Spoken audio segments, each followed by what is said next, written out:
Deus revela para Daniel aquilo que o rei Nabucodonosor tinha sonhado e a sua interpretação. Daniel entra numa campanha, Daniel entra em oração e de repente Deus fala para Daniel. Deus revela a Daniel aquilo que as pessoas queriam ouvir. Deus revela a Daniel aquilo que Nabucodonosor tinha sonhado. E a Bíblia diz que quando Deus revela para ele, mais uma vez, ele é introduzido até o capitão. E quando chega na presença do rei, ele começa a ter um diálogo com o rei.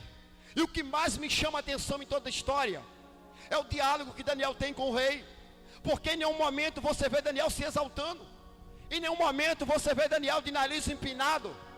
Em nenhum momento você vê Daniel humilhando seus amigos.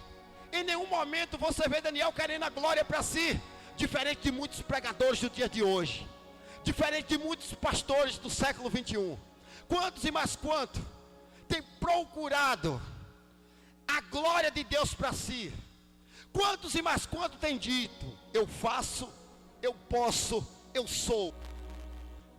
Quantas e quantas vezes eu cheguei em congresso de vigília e de repente o pregador falar para mim: meu amigo, você chegou atrasado, mas se você chega um pouquinho antes, você ia ver, quebrei foi tudo. Quebrei tudo. Quantos e mais quantos quer a glória de Deus para si? Só que Daniel, quando ele está na presença do rei, ele começa a ter uma conversa com o rei, e ele começa a revelar para o rei: rei, eu tenho uma resposta que o senhor quer. O Deus do céu, aquele que não tem nenhum segredo para ele, aquele que revela o profundo e o escondido, não porque eu sou melhor do que os meus amigos, não porque eu sou melhor do que os outros sábios da Babilônia, não porque eu sou melhor do que os meus companheiros, mas o Deus do céu todo-poderoso, louvado seja o nome do Senhor para todo sempre. Ele me revelou aquilo que o Senhor tanto precisa. A partir de hoje, as suas angústias vai ser tirada. A partir de hoje, louvado seja o nome de Jesus, você vai ter resposta para aquilo que você tanto precisa. E o rei sentou para ouvir, creio eu. E Daniel começa a revelar para o rei: rei, o senhor teve um sonho.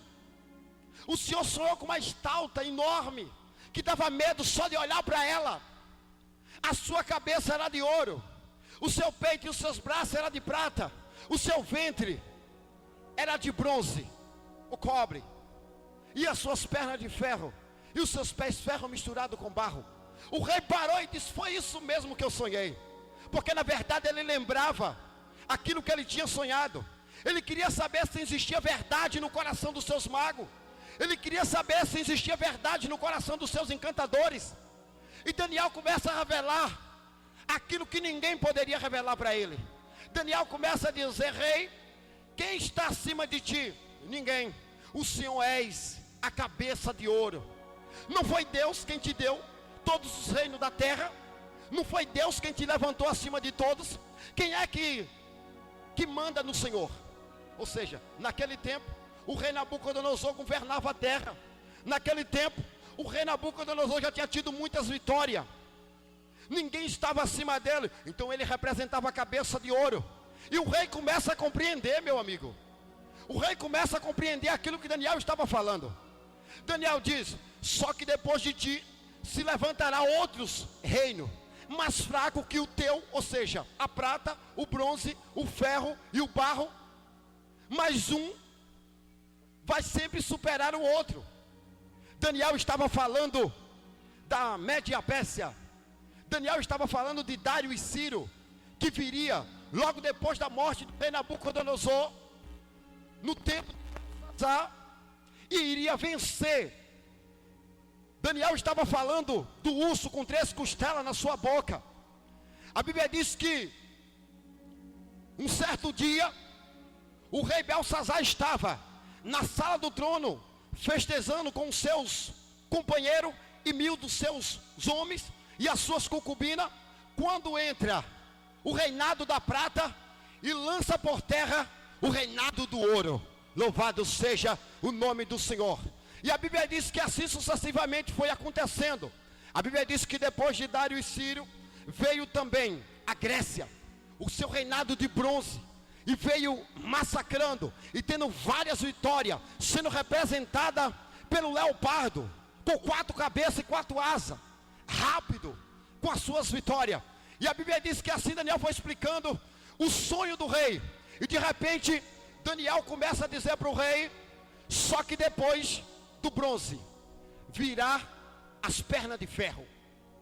Ou seja, Daniel estava falando de coisas futuras. Daniel estava saindo do seu tempo e revelando coisas concernentes ao futuro, coisa que ainda ia acontecer. Daniel estava dizendo para ele: depois Roma vai se levantar e vai vir, vai lutar e vai vencer e vai massacrar, porque Roma é como ferro. Quem representa Roma? Uma besta com seus dentes de ferro e 10 chifres em sua cabeça. A Bíblia diz que Daniel começou a falar para ele: Roma vai vir massacrando, um reino vai se levantar, ele vai ser forte como ferro, e ninguém vai parar diante da sua presença. Vocês lembram quando Moisés saiu do Egito com o povo? A Bíblia diz que Moisés, no livro de Êxodo, capítulo 13, Moisés sai do Egito, no capítulo 13, versículo 17, e Deus conduziu Moisés rumo ao Mar Vermelho. Por quê? Porque Deus não queria que Moisés topasse de frente com os filisteus, porque já dominava o ferro. Então Roma representava o ferro. É tanto que quando Jesus nasceu, Roma massacrou. Quando Jesus nasceu, Roma perseguiu. Você vê que o nascimento de Jesus foi debaixo de perseguição. Jesus cresceu debaixo de agonia. A Bíblia diz que o dragão perseguiu a mulher, e a mulher estava grávida, e ela fugiu para o deserto. Louvado seja o nome de Jesus. Mas Jesus prevaleceu. Jesus estava de pé. Jesus crescia. Só que Daniel, naquele mesmo tempo, ele começa a falar para o rei: rei, só que quando o Senhor estava olhando para a estalta, uma pedra veio rolando da montanha, sem intervenção de mão humana, e ela veio, bateu nos pés dessa estalta, e acabou, e esmiuçou, e destruiu, e se transformou num grande montão de poeira. Ou seja, Daniel agora estava trazendo o reino, que esse reino não iria passar. Esse reino foi prometido a Davi: Davi, o teu reino será para sempre. Daniel estava falando do próprio Jesus Cristo, que estava vindo como uma pedra. Louvado seja. E por falar de pedra, eu lembro que quando Gideão morreu, a Bíblia diz que Abimeleque, o seu filho, meio irmão dos seus irmãos, ele começou a matar, e em cima de uma pedra ele matou os 70 filhos de Gideão. Se escapou só um, porque fugiu. E a Bíblia diz que por causa disso Deus vingou a Abimeleque. A Bíblia diz que um certo dia, depois de 3 anos de conquista, Abimeleque se reuniu para atacar a cidade de Siquém, e conseguiu. E depois ele foi para Terbe, e quando chegou lá, ele cercou o povo dentro da cidade, e o povo se abrigou em uma torre. E de repente, a Bíblia diz que ele, vindo com o peito estufado, com o seu nariz empinado e a sua cabeça erguida, ele foi se encostando para tocar fogo naquela fortificação, quando de repente, preste atenção, quando de repente Deus começa a usar uma mulher, quando de repente Deus coloca uma pedra na mão de uma mulher, uma pedra de engenho, Deus coloca na mão de uma mulher. A Bíblia não revela o seu nome, mas a Bíblia diz que quando ele se achegou para próximo da torre, Deus coloca velocidade naquela pedra, e ela tira uma pedra, e a pedra acertou no crânio de Abimeleque. Louvado seja o nome do Senhor para todo sempre. Cadê os inimigos do povo de Deus? Eu não digo nada, louvado seja Deus. Ai de quem se levanta contra os escolhidos de Deus. Ai de quem se levanta contra a menina dos olhos do Senhor. Eu creio que pelos olhos da fé, eu quero que você dê um salto aí da sua cadeira agora. Eu quero que você dê um salto agora da sua cadeira. Pelos olhos da fé eu vou profetizar aqui. Isso, dá um salto aí da sua cadeira. Abre a sua boca cheia de dente aí, dá glória a Deus. Isso. A Bíblia diz que Deus colocou uma pedra com o endereço certo na mão daquela mulher. E a Bíblia diz que quando ela jogou, que a pedra quebrou o crânio, Abimeleque foi destruído. Eu creio que nesta noite Deus está colocando uma pedra com o endereço certo na tua vida. Eu creio, levante sua mão para cima aí, vai. Levante sua mão para cima. Deus está colocando uma pedra veloz. Deus está colocando uma pedra nas suas mãos. Cadê a dificuldade?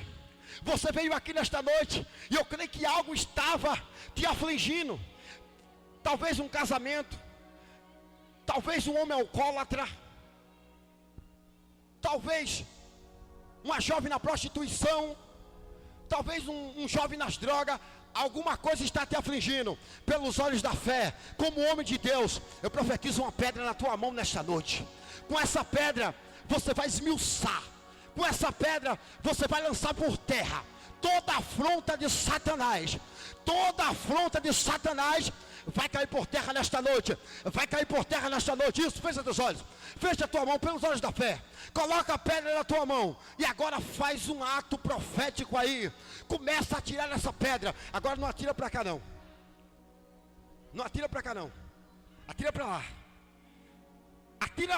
Atira essa pedra na direção do teu problema agora. Louvado seja o nome de Jesus. E esse mal está caindo por terra. E esse mal está caindo por terra. Igreja, muitos milagres deixou de acontecer porque o povo deixou de crer.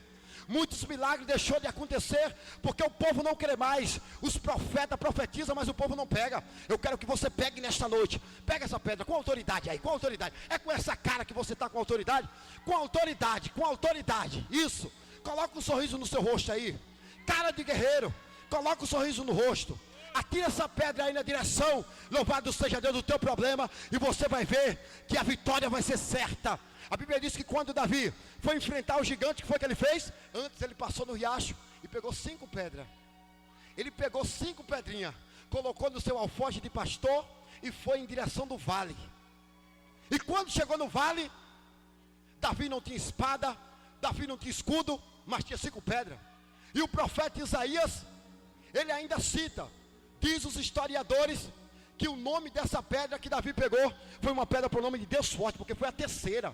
Porque o seu nome é maravilhoso, conselheiro, Deus forte. Louvado seja Deus. Deus te arma com essa pedra nesta noite. Deus te arma com esta pedra nesta noite.